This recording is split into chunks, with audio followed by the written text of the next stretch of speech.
रूप तुझे गंध फुलांचे मनात या सजले सावळी काया भाळ माया मनी तुला पूजले कृपा करी तू आम्हावरी माऊली तू विठू हरी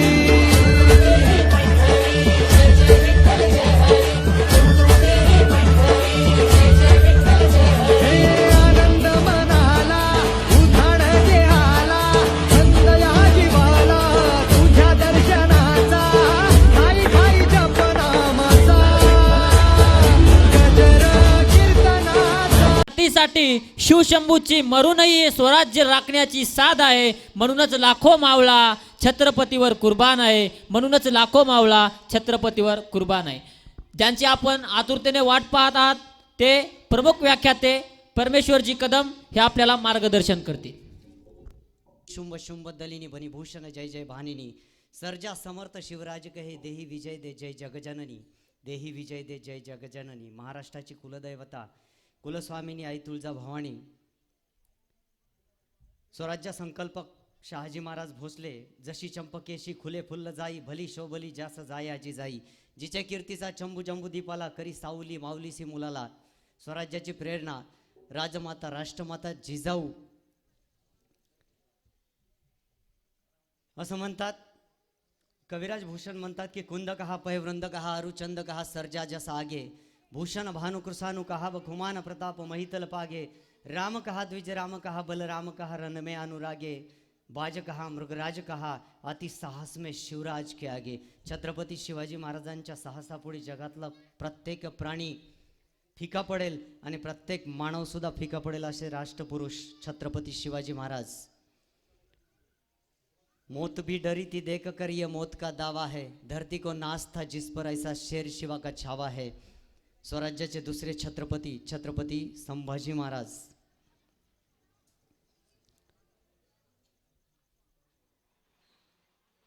ज्या महापुरुषानं गीतेच्या 750 श्लोकांवरती 9033 ओव्यांचा पाऊस पाडला असे या वारकरी संप्रदायाचा पाया रचणारे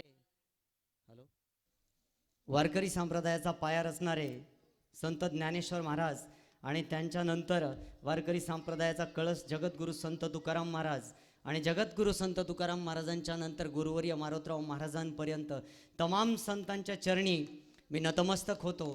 कारण संतांची पायी हा माझा विश्वास सर्व भावे दास झालो त्यांचा. तेची माझे हित करीती सकळ जेने हा गोपाळ कृपा करी. ज्यांनी शिक्षणाची गंगा तुमच्या माझ्या दारापर्यंत पोहोचवली असे महात्मा ज्योतिरावजी फुले आणि क्रांतीज्योती सावित्रीमाई फुले. आरक्षणाचे जनक राजर्षी शाहू महाराज आणि ज्या महापुरुषानं त्यांच्या अथक परिश्रमातून तुम्हाला आम्हाला राज्यघटना मिळाली असे विश्वरत्न बोधिसत्व महामानव डॉक्टर बाबासाहेब आंबेडकर. भारताचे माजी राष्ट्रपती भारतरत्न डॉक्टर APJ अब्दुल कलाम. या तमाम महापुरुषांच्या चरणी मी आज या ठिकाणी नतमस्तक होतो. आजच्या या कार्यक्रमानिमित्त जमलेले सर्व येथील तपोवन गावचे सर्व गावकरी मंडळी, समोर जमलेल्या माझ्या माता भगिनी, व्यासपीठावरचे उपस्थित सर्व मान्यवर. आता प्रत्येकाचं नाव घेणार नाही मायबापांनो, मला क्षमा करा. आवाजाकडे हॅलो. प्रत्येकाचं नाव घेणार नाही. फक्त एक हात जोडून कळकळीची विनंती करतो तुम्हाला, जे इकडं आजूबाजूला बसलेत का, तुम्हाला हात जोडून विनंती आहे समोर येऊन बसा. तिथंही भोईलाच बसले तुम्ही, इकडं येऊन जर बसले तर मला आणखीन बरं वाटेल. समोर या थोडंसं, सगळ्यांनी खाली उतरून समोर या. कोणी वट्ट्यावर इकडं तिकडं बसू नका. रक्ताला उकळा फुटेल अशा महापुरुषाचं चरित्र आपण ऐकायलो. सगळ्यांना विनंती आहे, हात जोडून मायबापांनो समोर येऊन बसा.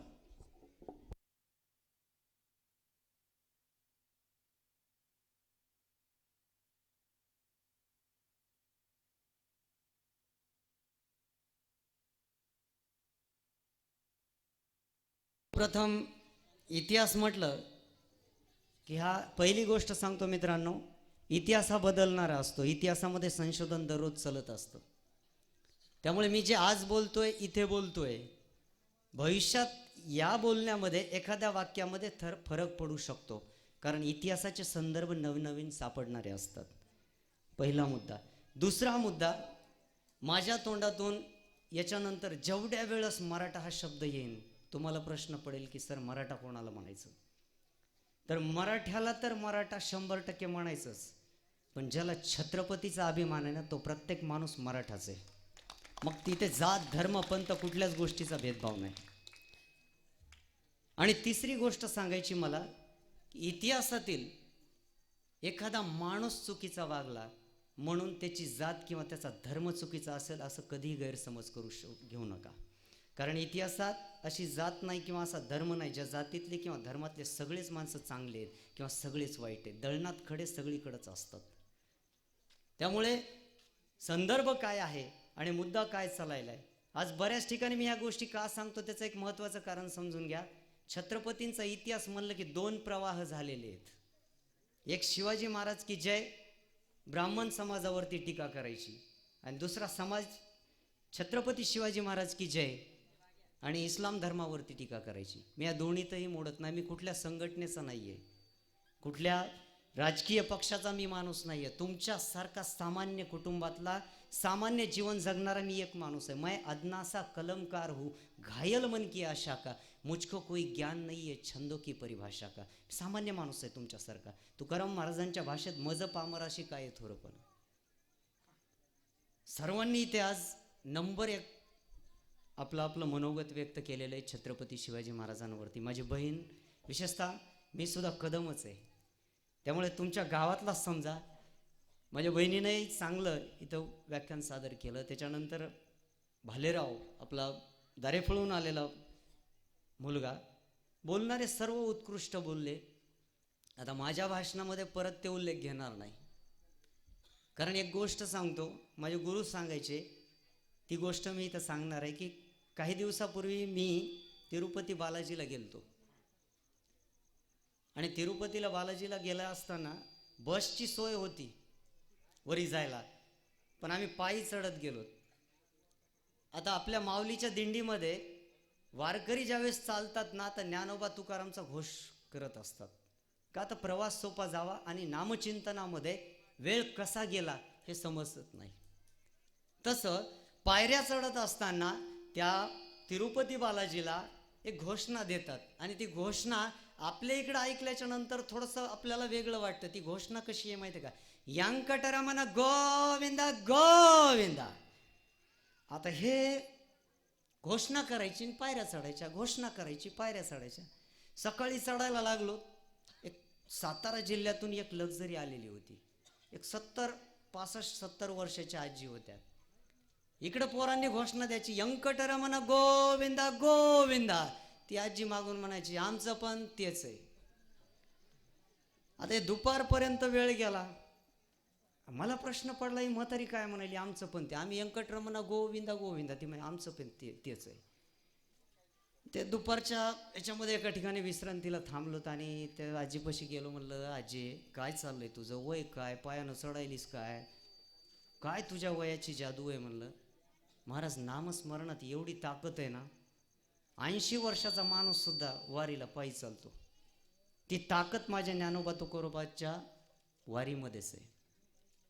ती माऊली सांगायला लागली, थोडासा विको कमी करा तुम्ही. हॅलो, हां, राईट राहू द्या. तर ही माऊली सांगायला लागली, म्हणजे हे बघ लेकरा, सऱ्या सकाळपासून तुमचा गजर चाललाय, व्यंकटरमण गोविंदा गोविंदा. मी म्हणाली आमचं पण तेच आहे. तुला खरं सांगू का, हे ज्यांचं नाव घ्यालेत ना, आमच्या ह्याचं पण नाव तेच आहे, मालकाचं. म्हणून आमचं पण तेच आहे. आता इथं जेवढे जण बोलले का रिटर्न मी ते मुद्दा घेणार नाही, म्हणून आमचं पण तेच आहे. मला सांगायचंय काय, हे बघा, इतिहास ऐकते वेळेस लक्षात ठेवा, माणूस सांगायला काय, तुम्ही ऐकायले काय, आणि आचरणात आणायले काय, याच्यात बी तफावत आहे. सांगणारा सांगायला एक, ऐकणारा ऐकायला दुसरंच, आणि आचरणात तिसरंच आले. आचरणामध्ये तिसरंच आले. 4 भाऊ होते, एका माणसाला 4 पोरं होते. आता 4ही पोरं असे होते की बापानं असे पाळले 100 एकर जमीन. बापानं असे पाळले माईसबा, रानाच्या बाहेर निघू दिले नाही. बैलगाडीत जर बसून गेले ना तर गाड्याला सांगायचं माझ्या लेकराला पाणी लिंबाच्या झाडाखालीच आणून द्यायचं. म्हणजे जीवाच्या पलीकडं जपलेले. पायात चप्पल घाल बरं का बाळा, काटा मोडत असतो रानात गेल्यावर. आता लेकरं मस्तपैकी मोठे झाले. आता यायला बाजाराला जायचा अनुभव नाही. बाजार जवळ्यात गेले तर चौकातून वापस याचं काम नाही. इतके खतरनाक. आता योग जन्माला आला ते मरणार माणूस. म्हातारं एका दिवशी कुचकलं. आता म्हातारं कुचकल्याच्या नंतर पोरायला काय अनुभव नाही. 10व्याच्या दिवशी 4ही भाऊ एकत्र बसले. म्हाताऱ्याचा एक दोस्त आलता बाहेर गावून 10व्याला. आता यांनी सांगितलं की काका म्हणले आमचे वडील गेलेत. आता वडील गेले तर तुम्ही जरा आमच्यावर लक्ष राहू द्या, आमच्याकडे दृष्टी ठेवून जगा. आता जुने म्हातारे लय खतरनाक असतात बरं का. हे म्हातारं बी बेरकी होतं खतरनाक. हे म्हणला पोरानं 4 गोष्टी सांगतो, 4 गोष्टी सांगतो, ऐका, आचरणात आणा, निश्चित कल्याण होईल. आता गोष्टी 4 सांगितल्या त्यांनी. पहिली गोष्ट सांगितली सावलीत संडासला जा. हसू नका. पहिली गोष्ट सावलीत संडासला जा. दुसरी गोष्ट गोड करून खा. तिसरी गोष्ट मऊ करून झोपा. आणि चौथी गोष्ट प्रत्येक गावात एक घर तयार करा. आता याच्यातून बघा सांगितलं काय. पहिली गोष्ट सावलीत संडासला जा, दुसरी गोष्ट गोड करून खा, तिसरी गोष्ट मऊ करून झोपा, आणि चौथी गोष्ट प्रत्येक गावात एक घर तयार करा. सांगणाऱ्याला काय आमच्यासारख्याला इथं येऊन घंटाभर सांगायचं निघून जायचं. ऐकणाऱ्याला, आचरणात आणणाऱ्यानं ते शब्द ध्यानात धरले. 4ही भावानं सावलीत संडासला जा. वर्षभर याचा सपाटा पार घरापासून संडास बाथरूम पर्यंत सिमेंट कॉन्क्रीटचं छत. काका म्हणले सावलीत संडासला जा. ओके, छत टाकून घेतला. काकानं दुसरी गोष्ट सांगितली गोड करून खा. आम्रखंड, श्रीखंड, गुलाबजामुन, बासुंदी, जेवढं काही गोड खाता येईल वर्षभर एकदम म्हणजे ढेरी भरोस्तोर अंतच नाही, पूर्ण गोड खाल्लं. तिसरी गोष्ट सांगितली काय, मऊ करून झोपा. डॅनलॉप, कर्लॉन सगळ्या प्रकारच्या गाद्या घरामध्ये, बेडरूममध्ये. अगदी गुडघ्या इतकी गादी, माणसाला माणूस मदत दबाव अशा गाद्या. आणि चौथी गोष्ट सांगितली की प्रत्येक गावात एक घर तयार कर. आता मग काय, बाजार जवळ्याला 2-4 फलाटे घेतले, इकडं करंजाळ्याला 2-4 फलाटे घेतले, सगळ्या गावाला एक एक एक एक एक एक फलाट घेतलं. आता वर्ष श्राद्ध नावाचा एक आपला प्रकार आहे. त्या प्रकारामध्ये वर्षाला आपण वडिलांच्या नावानं, पूर्वजांच्या नावानं जेवण घालतो. त्याला पुन्हा काका आले. काकांनी आल्या आल्या विचारलं, पोरांनो गेल्या वर्षी सांगितलं होतं 10व्याला, ते केलं का? हे म्हणले हो केलं. म्हणले मग परिणाम काय झाला आधी सांग. म्हणले काय काय केलं? म्हणलं काय नाही, हे छट टाकलं. म्हणले ओके ठीक आहे. हे काय केलं? काय नाही. म्हणले सालभर गोड सगळे पदार्थ खाल्ले. बरं तिसरी गोष्ट मऊ करून झोपा. चला बेडरूममध्ये बघा. म्हणले सगळ्या मऊ मऊ गाद्या आहेत. आणि चौथी गोष्ट प्रत्येक गावात घर फलाट घेतलेत. म्हणले बांधकाम चालू आहे. आता काका म्हणले याचा परिणाम काय झाला? काय नाही. म्हणले 100 एकर होतं 50 राहिले. काका हुशार होता. ते म्हणला अरे येड्यांनो, मी सांगितलं त्याचा वाच्यार्थ तुम्ही घेतला, त्याच्या पाठीमागतला अर्थ नाही घेतला तुम्ही. काकांनी सांगितलं की सावलीत संडासला जा. पहिली गोष्ट याचा अर्थ आहे लेकरा, सूर्य उगवायच्या आत उठ, म्हणजे कष्ट करायला तुला जास्त वेळ मिळेल आणि तुझ्या आयुष्यात निश्चित प्रगती होईल. दुसरी गोष्ट सांगितली मी, मऊ करून झोपा, गोड करून खा. याचा अर्थ दिवसभर कष्ट केले ना तुला, चटणी भाकर खाय नाही तर नुसती भुरकी खाय, तुला गोडच लागणार. याचा अर्थ तो आहे. आणि तिसरी गोष्ट आहे मऊ करून झोपा. दिवसभर कष्ट केलेस ना तर उखंड्यावर बी झोपला तर सनाट झोप लागती. आणि चौथी गोष्ट, प्रत्येक गावात घर तयार कर. याचा अर्थ असा वाघ माझ्या लेकरा की ज्याही गावात जाशील ना, ज्याही घरात जाशील तिथल्या चुलीपर्यंत जाण्याचा अधिकार निर्माण कर. एवढ्या चांगल्या चारित्र्यानं जग. हे त्याचा पाठीमागचा अर्थ होता. सांगितलं काय, ऐकलं काय आणि आचरणात आणलं काय. मग मी सांगतोय काय की संस्कार, आत्ता ताईनं या भयानं सगळ्या गोष्टी सांगितलेल्या. संस्कार काय असतात मी इतिहास तारखेसकट सांगतो. 6 ते 10 जानेवारी 1664 छत्रपती शिवाजी महाराजांनी सुरतेवर छापा मारला. आता बऱ्याच जणांनी सुरत लुटली म्हणले, पण लूट, तुम्हाला सांगतो, माणूस स्वतःसाठी भिक्षा मागतं. खाली हे बघा, ज्याला वरी बसायचंय का प्लीज वरीच बसा, आणि ज्याला खाली बसायचं त्यांनी शांत बसा. बरं काय होतं माहिती आहे का, माझी गाडी गंगाखेडला जायची तर परळीकडे वळती आहे, भानगड होती. 6 ते 10 जानेवारी 1664ला छत्रपती शिवाजी महाराजांनी सुरतेवर छापा मारला. आता काही जणांनी लूट हा शब्द प्रयोग केला. मित्रांनो सांगतो तुम्हाला, माणूस स्वतःसाठी भीक मागतोय, घरासाठी भिक्षा मागतं, समाजासाठी दान मागतंय. अरे माझा वारकरी संप्रदाय भाग्यवान आहे, माझ्या माऊलीनं अवघ्या विश्वासाठी मागितलं म्हणून त्याचं नाव पसायदान आहे. छत्रपती शिवाजी महाराज माऊलीचे पसायदान जर सोडलं ना महाराज, तर विश्वाची संकल्पना फक्त आमच्या छत्रपती शिवाजी महाराजांच्या राजमुद्रेत आहे. प्रतिपाश्चंद्र लेखेव वरदेशनूर विश्ववंदिता. छत्रपती शिवाजी महाराज नाही म्हणले तपोवन वंदिता, बाजार जवळा वंदिता, महाराष्ट्र वंदिता, भारत वंदिता, जग वंदिता. अरे नाही, विश्व वंदिता. कोण्याही जीवाचा न घडो मत्सर, सगळं जग, असे हजारो जग ज्या विश्वात सामील आहेत ना, त्या विश्वाचं कल्याण सोसणारी ही राजमुद्रा आहे, छत्रपती शिवाजी महाराजांची संकल्पना. आणि महाराज ज्या वेळेस सुरतेमध्ये गेले ना, पहिला दिवस 6 जानेवारी, त्या दिवशी रीतसर इनायत खान बहादुराकडे माणूस पाठवला आणि त्याला सांगितलं, तुझा शाहिस्ते खान 3 वर्ष माझ्या स्वराज्यात ठाण मांडून बसला, माझ्या स्वराज्याची राख रांगोळी केली त्याने, आणि याची नुकसान भरपाई म्हणून 1 कोटी खंडणी, शाहिस्ते खानाच्या नुकसानीची खंडणी तुझ्या इनायत खान बहादूरला द्यायला सांग. माणूस गेला, पण इनायत खाननं बेजबाबदारपणाचं वक्तव्य करून त्याला वापस पाठवलं. आमच्या छत्रपती शिवाजी महाराजांनी आदेश दिला, जे जे श्रीमंत व्यापारी आहेत सगळ्यांना लुटा, पण किती? रीतसर त्यांना पावत्या द्या, संपत्तीच्या 2% 4% खंडणी घ्या, आणि जो कोणी देत नसेल ना त्याला सरळ करा. सांगितलं. सगळे सरदार सुटले आणि अख्ख्या सुरतेमध्ये शिवाजी महाराजांचे मावळे खंडणी गोळा करायला लागले.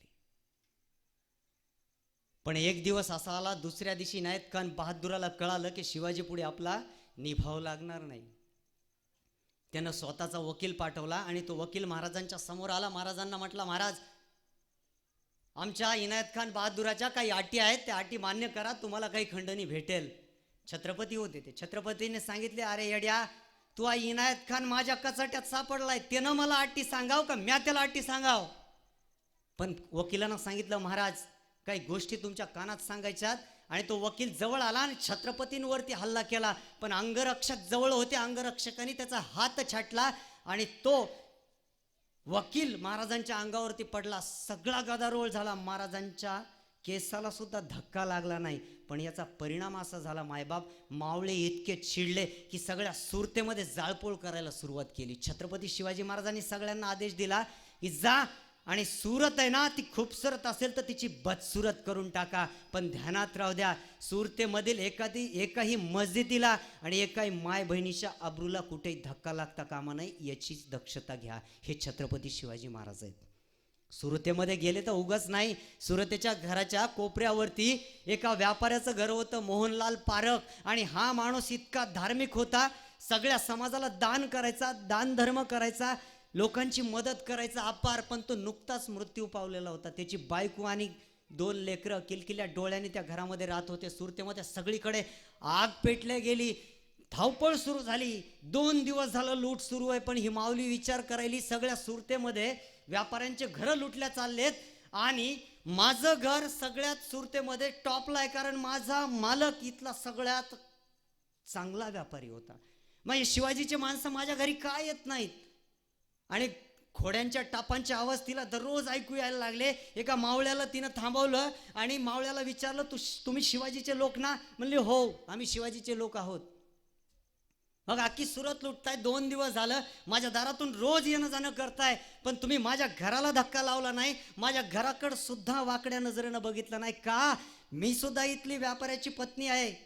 त्यावेळेस आमचा मावळा सांगायला लागला, आई, ज्यावेळेस आम्ही सुरतेत आलोत ना, माझ्या राजानं सुरुवातीला सांगितलेलं आहे की मोहनलाल पारख नावाचा एक व्यापारी आहे, त्याची पत्नी त्या ठिकाणी राहते आणि अरे कोणी आपलं नाव घेऊन त्या माऊलीला त्रास देईल त्यापेक्षा तुम्ही जा आणि त्या माऊलीच्या दारासमोर नेहमी गस्त घाला. हे छत्रपती शिवाजी महाराज आहेत, हे संस्कार आहेत माँसाहेब जिजाऊंचे. मला का सांगायची ही गोष्ट माहिती का? आम्ही आज लेकरांना शिक्षण देतो. मायमाऊल्यांना तुमच्या हातात सगळ्या गोष्टी येतात. शिक्षणाबरोबर संस्कार, व्यापाराबरोबर व्यवहार आणि देवाधर्माबरोबरच स्वतःचा परिवार, या तीनही गोष्टी आमच्या लेकरांना कळाल्या पाहिजे. माँसाहेब जिजाऊंनी काय शिकवलं? या ताईंनी सांगितलं रांजाच्या पाटलाचं उदाहरण. मी रिटर्न नाही सांगणार, पण मला एक आश्चर्याची गोष्ट सांगायची याच्यामध्ये. काय माहिती आहे का? रांजाच्या पाटलाचे चौरंग ज्या दिवशी केला ना, त्यानं बदअमल केलता. बदअमल काहीतरी तो महिलेशी चुकीचं वागला होता. अस्सल पत्रातलं वाक्य बदअमल आहे. पण ज्या दिवशी शिवाजी महाराजांनी त्या रांजाच्या पाटलाचा बाबाजी भिकाजी गुजर त्याचं नाव चौरंग केला ना, म्हणजे हातपाय कलम केले. किती वर्ष वय होतं शिवाजी महाराजांचं? किती वर्ष? ती तारीख आहे जानेवारी 1645. छत्रपती शिवाजी महाराजांचं वय फक्त 15 वर्ष आहे. एक 15 वर्षाचा पोरगा आमच्या स्वराज्यात जर कोणी आई बहिणींच्याकडे वाकड्या नजरेनं बघितलं तर त्याचे हातपाय छाटू शकतो. ही ताकद जर 15 वर्षाच्या पोरात असेल तर समजून घ्या त्याच्या आईतन त्याच्या वडिलात काय ताकद असेल, काय संस्कार दिले असतील. आणि आम्ही काय संस्कार देतो? 15 वर्षाचा पोरगा आमचं आज म्हणतंय तेरी झलक शर्फीली श्रीवल्ली. कोणता पिक्चर आलाय? नाम तो सुनाई होगा पुष्पा. सगळं पाठ होऊन गेले, सैराटचे गाणे पाठ, सगळे पाठ. माऊलीच्या हरिपाठातला पहिला अभंग कोणता म्हणलं ना, ते आपल्याकडे जमत नाही. आमचं काम नाही ते का सगळं महाराज लोकांना ना आमच्यासारख्यानंच गुत घेतलंय का काय काय मिळ लागणं झालंय. कारण हे संस्कार माऊल्यांनी देण्याचं काम आहे. आपला पोरगा काय करतोय काय नाही याच्यावरती लक्ष ठेवा. पुढची पिढी एवढी खतरनाक येणार आहे माता माऊल्यांनो, लय खतरनाक. महाराज, मला माझ्या व्याख्यानात तुम्हाला सर्वांना सांगतो, मी आध्यात्मिक माणूस आहे. मला हसी मजाक विनोद अजिबात पटत नाही. पण काय झालंय त्याचं कारण सांगू का तुम्हाला? हे आता एक लौकिक गोष्ट झालेली आहे. लौकिक म्हणण्यापेक्षा ते प्रत्येकाचा पायंडा झालाय. त्याच्याशिवाय लोक बी बसत नाहीत. म्हणले जोक आवडते काय? म्हणजे संस्कार जे सांगतोय. अरे छत्रपती शिवाजी महाराज हे नाव इतकं डेंजर होतं ना, ज्या ठिकाणी सुरत लुटली ना छत्रपतींनी, इनायत खान बहादूर तिथला सुरतेचा सरदार शाल घेऊन जे बसला मायबाप, 4 दिवस सुरत लुटली. 4थ्या दिवशी जे शाल घेऊन बसला ना तर 7 दिवस घराच्या बाहेरच निघालं नव्हतं. त्याला बुखारच आली निश्चित शिवाजी महाराजांच्या नावाने. तो काय भेटायला सुद्धा आला नव्हता. ही ताकद आहे. कविराज भूषण म्हणतात, दिल्ली दलन दबाई करी शिवसर्जा निरसंक, लुटलियो सुरती शहर बंकक करी अति डंक, बंकक करी अति डंकक करी असं संकक कुलिखल, सोच चकित भरोच्च चलिय विमोच्च चक जल, टठ्ठटी मन कठ्ठटी कसोई रट्टट ठिल्ली सद्दत दिसी दिसी भद्दत विभई रद्दत दिल्ली. कविराज भूषण म्हणतात, भरोच शहरापर्यंत लोक पळाली, एवढी दहशत आहे. संस्कार आहे तो. परक्याच्या जरी भूमीत गेले ना छत्रपती शिवाजी महाराज, तर छत्रपती शिवाजी महाराजांनी परधर्म आणि परस्त्रीला कधीही माते समानच मानले. दुसरी गोष्ट आम्हाला छत्रपतींकडून शिकायची, माणूस जोडायचा आहे. जिथंही जाल ना माणसं जोडायला आमच्या लेकराला शिकवा. चांगलं बोला, चांगलं वागा, त्यातून माणूस जुटेल. जशास तसं 1656 मध्ये छत्रपती शिवाजी महाराजांनी जावळीवरती स्वारी केली आणि जावळी कब्जा केली. चंद्रराव मोरे याला गादीवरून हटवून तिथे स्वराज्याचा अंमल ठेवला.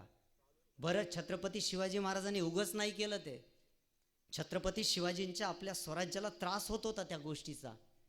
पण त्या ठिकाणी जावळीच्या ज्यावेळेस चंद्रराव मोरेंच्या वाड्यावरती छापा मारला ना, तर एक सरदार 2 हातात 2 दांडपट्टे घेऊन एवढ्या पराक्रमानं लढत होता. चंद्ररावाकडून छत्रपतींच्या मावळ्याला वाड्यात घुसता येत नव्हतं. बराच काळ गेला.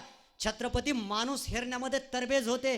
छत्रपती समोर गेले आणि लढाई थांबवली आणि त्याला विचारलं, अरे बहादरा, तू एवढा बहादरपणे इथे लढतोय स्वतःच्या धन्यासाठी, पण पराक्रम जो आहे ना चांगल्यासाठी करावा लागतो. वाईट गोष्टीमध्ये स्वतःची ताकद वापरू नको. ये माझ्या बाजूला. आणि त्या माणसाला सुद्धा पटलं.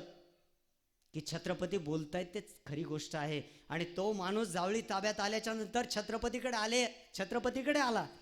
आणि या माणसाने काय केलं माहितीये, 1665 मध्ये दिलेर खाननं ज्यावेळेस पुरंदरला वेढा दिला ना, तर 14 एप्रिलला वज्रगड पडला. आणि वज्रगड पडला म्हणजे पुरंदर निश्चितच आता शत्रूच्या ताब्यात सापडणार. आणि या वज्रगडावरून पुरंदरावरती मारा सुरू झाला. फत्ते लष्कराने महेली 2 तोफा डागल्या गेल्या दिलेर खानाकडून. आणि धडाम धूम तोफेचा आवाज झाला. 85 मावळे आमचे तोफेच्या बारागणी शहीद झाले. आणि किल्लेदार मुरारबाजी देशपांडे हाच तो किल्लेदार, जावळीच्या खोऱ्यातून छत्रपती शिवाजी महाराजांनी जे रत्न उचललं होतं ना, ते हे नररत्न होतं. आणि या नररत्नानं पुरंदरच्या सगळ्याच मावळ्यांना जवळ बोलिलं आणि सांगितलं, बहादरांनो, स्वराज्यासाठी प्राणत्याग करण्याची हीच वेळ आहे. ज्यांना स्वराज्यासाठी प्राणत्याग करायचा असेल, स्वराज्यासाठी मरण्याची तयारी असेल, त्याच मावळ्यानं माझ्या पाठीमागे यायचं. किती निघाले मायबाप मावळे माहितीये? 700 मराठे निघाले. खाली 32,000ची फौज आहे. जे लढाईला तोंड फुटलं मायबाप, हाडा मासांचा चिखल झाला. 2 हाताने 2 दांडपट्टे बाजी प्रभू फिरवायला लागले मुरारबाजी देशपांडे.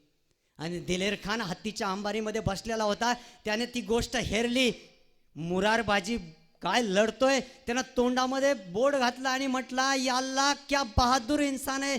त्याने कौल दिला म्हणजे युद्ध थांबवलं आणि सांगितलं, अरे काय बहादूर गडी आहेस तू, काय फुकट मरशील, ये माझ्या बाजूला. धन देतो, दौलत देतो, चाकरी देतो, सगळ्या गोष्टी देतो, ये माझ्या बाजूला. मुरारबाजीनं सांगितलं, मला जे द्यायचंय ना ते माझ्या राजानं दिलेलं आहे. छत्रपती शिवाजी महाराजांच्या मुकुटातले माळेचे मणी जे आहेत ना, ते शत्रूच्या चरणावर कधी अर्पण होत नाही. स्वतःचा प्राण छत्रपतींच्या चरणावरती अर्पण करणारे आम्ही मावळे आहोत. अरे चल हट. मित्रांनो, हाच दिलेर खान चिडला आणि त्यानं बाण सोडला आणि बाण सुई सुई सुई करत आला आणि मुरारबाजीच्या कंठावर लागला. हे नररत्न पुरंदरच्या पायथ्याशी स्वराज्याच्या चरणावरती या नररत्नानं देह ठेवला. आणि जाता जाता महाराजांना त्यांनी अखेरचा मुजरा केला. काय दिलं होतं महाराजांनी एका 5 मिनिटाच्या जावळीच्या भेटीमध्ये? पण माणूस निवडला, माणूस झोडला. का? कारण आपल्या संत महात्म्यांच्या याच्यामध्ये म्हणतात की मी तर संता घरचा भिकारी. जुने माणसं म्हणतात काय माहितीये का, वाईटाच्या काय म्हणले उशाला बसू नये, चांगल्याच्या पायथ्याला बसव. माणसानं भिकारी सुद्धा व्हावं पण चांगल्याच्या दारातला. कविराज भूषणने एक सुंदर दोहा सांगितलेला आहे की जाहीर जहान सुनी दान के बखान अजुदानी महातानी साहेब गरीब नवाज के भूषण जवाहीर जुलूस जरबाप जेती देखी देखी सर्जा के सुख भी समाज के तप कबे करी करी कमलापति सो मांगलत यवलोग सब करी मनोरथ ऐसे साज के व्यापारी जहाज के ना राजा भारी राज के भिकारी हमेश कीजे महाराज शिवराज के. छत्रपती शिवाजी महाराजांच्या दरबारातला भिकारी बनव. दरबारच एवढा सुंदर होता हो. काय दरबार आहे देवा. आणि या मुरारबाजीला मृत्यूच्या दारापर्यंत हा माणूस परत हटला नाही मायबाप. मृत्यूच्या दारापर्यंत. त्याचं कारण आहे आखरीच्या टाइमापर्यंत हा माणूस मागे हटला नाही. त्याचं कारण आहे की मरते दम तक जो पीछे नहीं हटा उसी का नाम सच्चा मराठा. छत्रपतींचं स्वराज्य आहे. छत्रपतींच्या स्वराज्यामध्ये असे नररत्न तयार झालेले होते मायबाप. कुठंही भ्रष्टाचार नाही, कुठंही हे नाहीये. 350 वर्षानंतर आज किल्ला शाबीत आहे. 700 वर्षापासून आमच्या व्याघ्रेश्वर भगवान मंदिराचं 7व्या शतकातलं मंदिर आज जशास तसं आहे. काय कारण आहे? जनकोणी ज्या महापुरुषानं बांधलंय ना, तर काय जे दगड चुना जे वापरलं ना, त्याचबरोबर या महापुरुषांनी स्वतःचा घाम आणि इमान त्याच्यात टाकलंय म्हणून इतके दिवस हे सगळं टिकलंय. उगाच नाही टिकलं. आज रोड जर केला ना, तरी त्याच्यामध्ये कुठल्या ना कुठल्या पद्धतीचा भ्रष्टाचार असतो. 10-20 वर्षाच्या वरी सगळं टिकत नाही. घर असावे घरासारखे नको तर नुसत्या भिंती, तिथे असावा प्रेम जिव्हाळा नको तर नुसती माती नाती. घर बांधतो आम्ही, घराव काय बापूंचा आशीर्वाद स्वतःच्या, आणि त्याला सांगतो की आपल्या कमाईनं बांधले. माझ्या राजानं 350 वर्षात पूर्वी एवढे किल्ले बांधले, एकाही किल्ल्याला नाव नाही.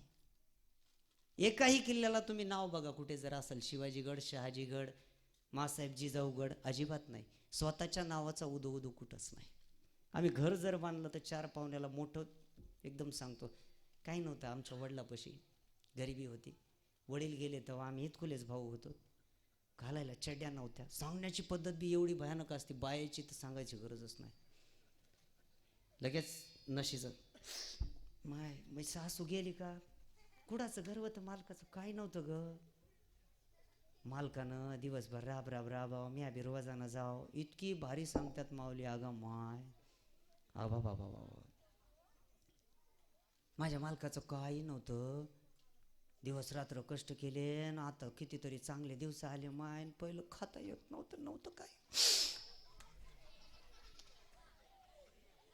लय कष्टाचे दिवस काढले माय. माझ्या बाल्याच्या राजात कसं होईल, सगळी चिंता. आणि सांगायला कोणाला माहितीये का, शेजारण्या पाजारने सगळं. पण छत्रपतींनी कुठंही स्वतःच्या नावाचा उदो उदो नाही केला. कुठंही मी केलं म्हणून कुठंच नाही केलं. तुम्हाला सांगतो, आदिलशहानं स्वतःचं राज्य स्थापन केलं, त्याला आदिलशाही म्हणतात. कुतुबशहानं स्वतःचं राज्य स्थापन केलं, त्याला कुतुबशाही म्हणतात.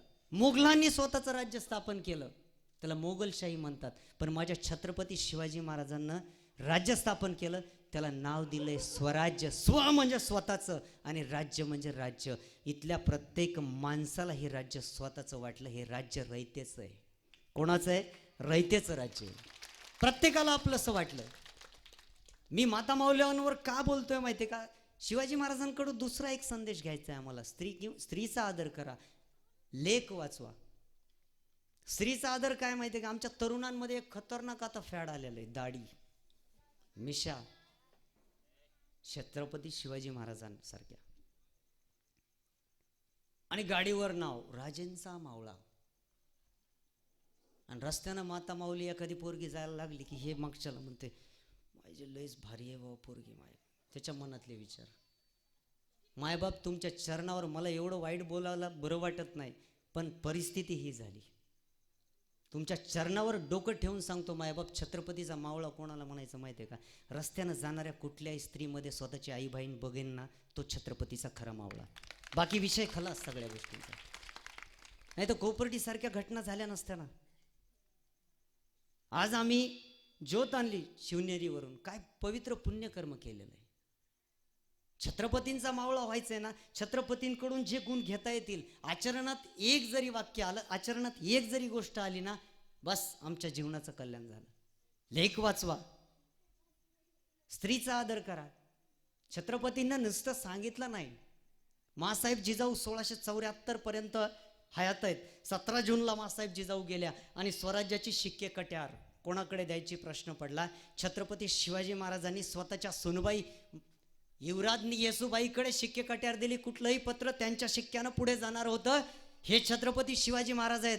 आणि आमचे दात जरी पडले ना, तरी आम्ही कारभार सुनबाईच्या हातात देत नाहीत. सासूबाई अहो, राजा दशरथांनी आरशामध्ये पाहिलं महाराज, एक केस पांढरा झाला डोक्याचा. आणि दुसऱ्या दिवशी निर्णय जाहीर केला की प्रभू श्रीरामाचा राज्याभिषेक करायचा. आणि त्याच्या दुसऱ्या दिवशी काय झालं माहितीये का, लगेचच जाहीर करावं लागलं 14 वर्ष वनवास. आमचे सगळं रान बी पांढरं पडलं ना, तरी बी कासरे हातातच राहतात कारभाराचे. सगळं रान पांढरं पडू द्या. हे छत्रपती कोण शिकायचंय? स्त्रीचा आदर करा. अहो, एका मिनिटामध्ये मुलगी ओळखली. प्रतापराव गुजर 24 फेब्रुवारी 1674 वेडात मराठे वीर दौडले 7. आणि ध्यानात ठेवा, या 7 मध्ये एक मुसलमान आहे, त्याचं नाव आहे सिद्धी हिलाल. वेडात मराठे वीर दौडले 7 बैलोद खानावर हा प्रतापराव गुजरन त्यांचे 6 सहकारी तुटून पडले. अधीर वेडे वीर निघाले 7 शिवाचे तीर. याच्यावरती फार मोठी सुंदर कविता आहे. 7 जण तुटून पडले आणि सेनापती राज्याभिषेक जवळ आला असताना सेनापती नेसरीच्या खिंडीमध्ये शहीद झाला. छत्रपतीं ना प्रश्न पडला आता पुढचा सेनापती काय करायचं. छत्रपती प्रतापराव गुजरांच्या घरी गेले आणि प्रतापराव गुजरांची 2-3 वर्षाची छोटीशी मुलगी होती जिचं नाव होतं जानकी. ती मुलगी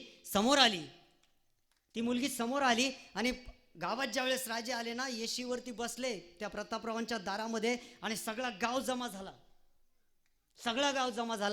अहो, आमच्या गावामध्ये साधा आमदार आला आणि साधा खासदार आला तर पुरा गाव जमा होतंय. रयतेचा राजा गावात आला ना, सगळा गाव जमा झाला. आणि ती मुलगी बघितलं तिनं, राजा आपल्या घरी आलेत, आपले वडील शहीद झाले म्हणून आपल्याला भेटी द्यायला आले. ती 3 वर्षाची मुलगी समोर आली आणि महाराजांच्या जवळ उभी राहिली. किलकिल्या डोळ्यांनी तिनं राजाकडे पाहिलं आणि राजांकडे बघत होती ती. कारण ज्या महापुरुषाच्या स्वराज्यासाठी, रयतेच्या राज्यासाठी माझे पिता शहीद झालेत ना, तो राजा आज माझ्या घरी आलाय. ती 3 वर्षाची पोरगी बघते आणि बाजूला एक 80 वर्षाचे बाबा होते. राजांनी त्या 3 वर्षाच्या पोरीला कडेला घेतलं, मांडीवरती बसवलं आणि राजे तिच्याकडे बघायला लागले. तिच्या डोळ्यामध्ये अश्रू होते राजांकडे बघून. आणि त्या 80 वर्षाच्या म्हाताऱ्याने एक सहज शब्द बोलून टाकला, राज, आई विना जगणारी आता ही पोरकी झाली. आणि खडाडले छत्रपती, बाबा, जोपर्यंत छत्रपती जिवंत आहेत ना, तोपर्यंत या स्वराज्यातली कुठलीच मुलगी अनाथ आणि पोरकी म्हणून जगणार नाही. छत्रपती सांभाळण्यासाठी तिला समर्थ आहेत. हे छत्रपती शिवाजी महाराज आहेत. आणि तुम्हाला मोठी गोष्ट सांगू, हीच जानकी पुढे कोण आहे माहिती आहे? शिवाजी महाराजांचे दुसरे पुत्र राजाराम महाराज यांची पत्नी. काय बघितलं तिच्यामध्ये 2 मिनिटाच्या भेटीमध्ये? स्त्री लेख वाचवा. त्याचं कारण आहे, लेख का वाचवा म्हणतोय मी माहिती आहे का? छत्रपती शिवाजी महाराजांकडून ह्या गोष्टी शिकायच्यात. लेख असते, हृदय नेक असते. लेख दिवा असते, लेख दुवा असते, लेख हृदयचा मंजूळ पावा असते. लेख गीता असते, लेख गाता असते. आणि हात जोडून विनंती, सगळ्यांनी आदर करा. लेख गीता असते, लेख गाता असते. मायबापांनो, लेख सकल सृष्टीची माता असते. तुम्हाला जन्म देण्याची ताकद तिच्यात आहे. या जगाच्या पाठीवरती तुम्हाला जन्म दुसऱ्या गोष्टीतून नाही आहे. त्या माता माऊलीतच ताकद आहे. एवढं सुंदर छत्रपतींचं चरित्र आहे. कुठलीही एक गोष्ट जर घेतली तुम्ही तरीही तिच्यातून आमचं कल्याणच आहे. आणखीन एक गोष्ट सांगतो तुम्हाला, परधर्मास जशास तसे, हा एक मुद्दा घ्या तुम्ही. आजकाल काय झालंय माहिती आहे का? सर्व धर्म समभाव. आता हे मी मुद्दाम सांगतोय. छत्रपतींनी परधर्माचा आदर देखील केलेला आहे. आदर 100% केलाच पाहिजे. लक्षात ठेवा. मी एक उदाहरण सांगतो तुम्हाला. सुरतेच्या लुटीमध्ये रेव्हरन ॲम्ब्रोज नावाचा फादर, ख्रिश्चन धर्माचा माणूस होता. त्याचं एक अनाथालय होतं, दवाखाना होता. तो छत्रपतींना भेटायला आला. छत्रपतींनी मावळ्यांना आदेश दिला की याच्या कुठल्याही गोष्टीला धक्का लागला नाही पाहिजे. तिथे आदर केलाय छत्रपती शिवाजी महाराजांनी. कशाचा? ख्रिश्चन धर्माच्या फादरचा. पण महाराजांना एका दिवशी पत्र आलं की गोव्यामध्ये ख्रिश्चन लोक आमच्या हिंदू धर्मामध्ये बाटवाबाटवी करतायत, बळजबरीनं आमच्या हिंदू माणसांचं धर्मांतर करतायत.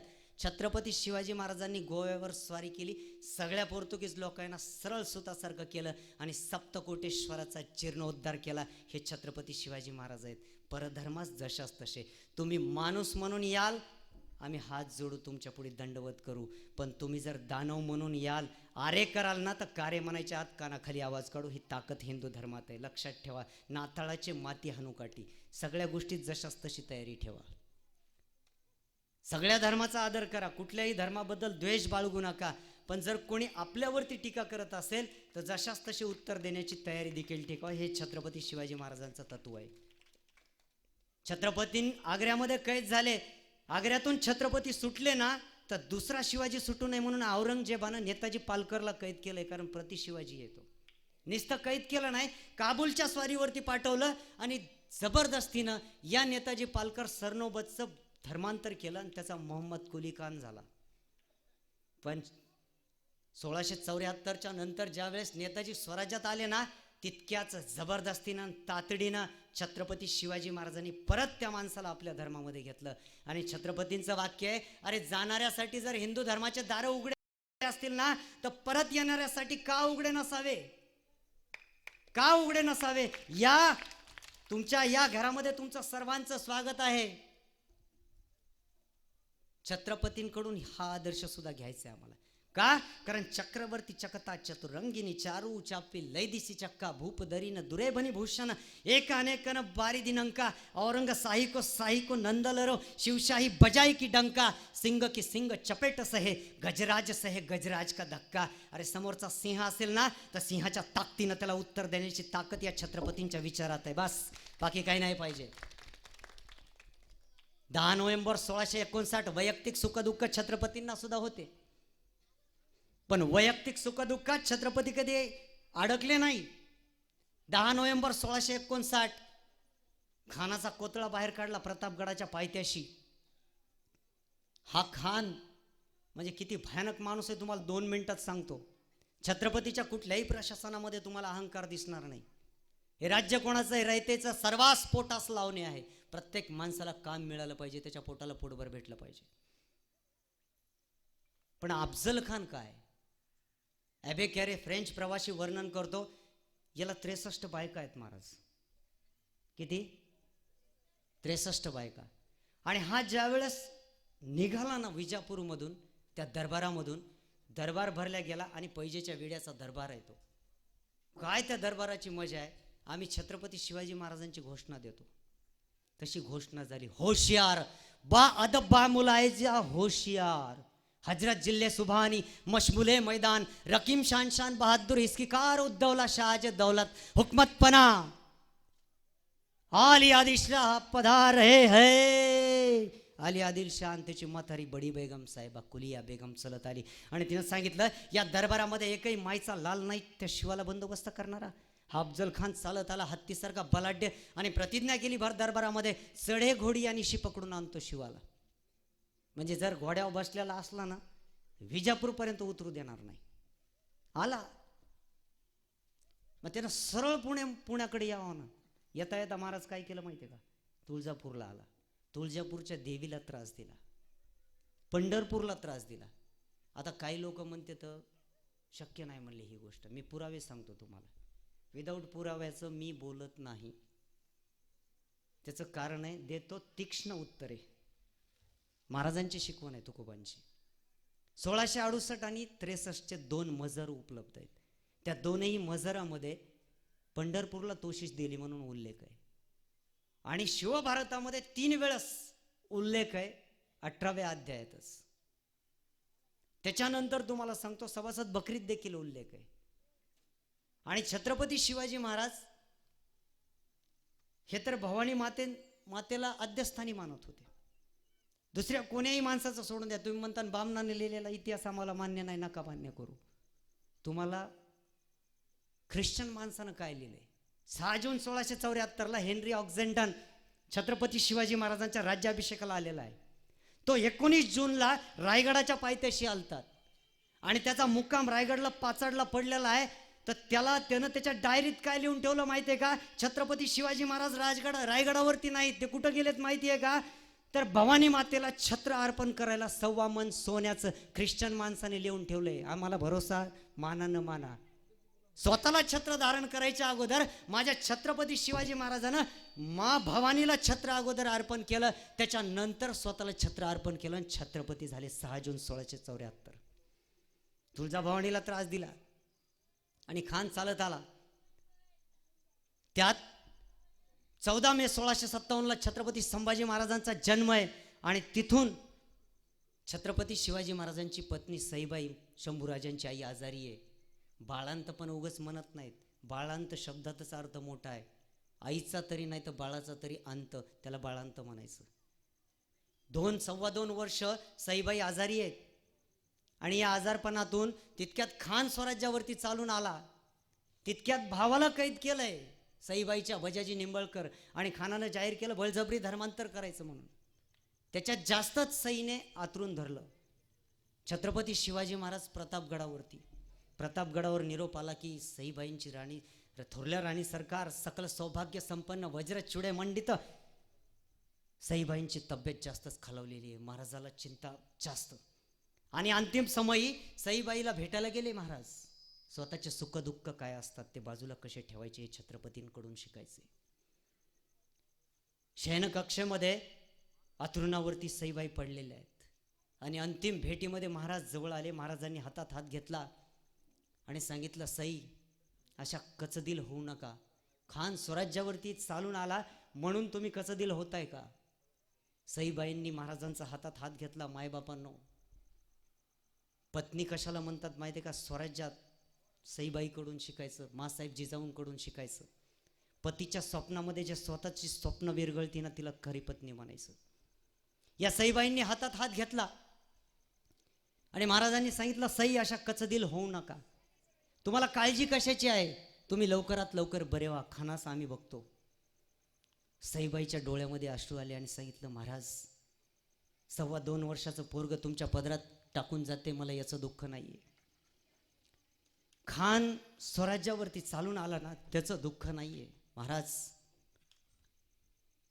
माझ्या भावाला बळजबरीनं खानानं पकडलंय, त्याचं सुद्धा दुःख नाही महाराज.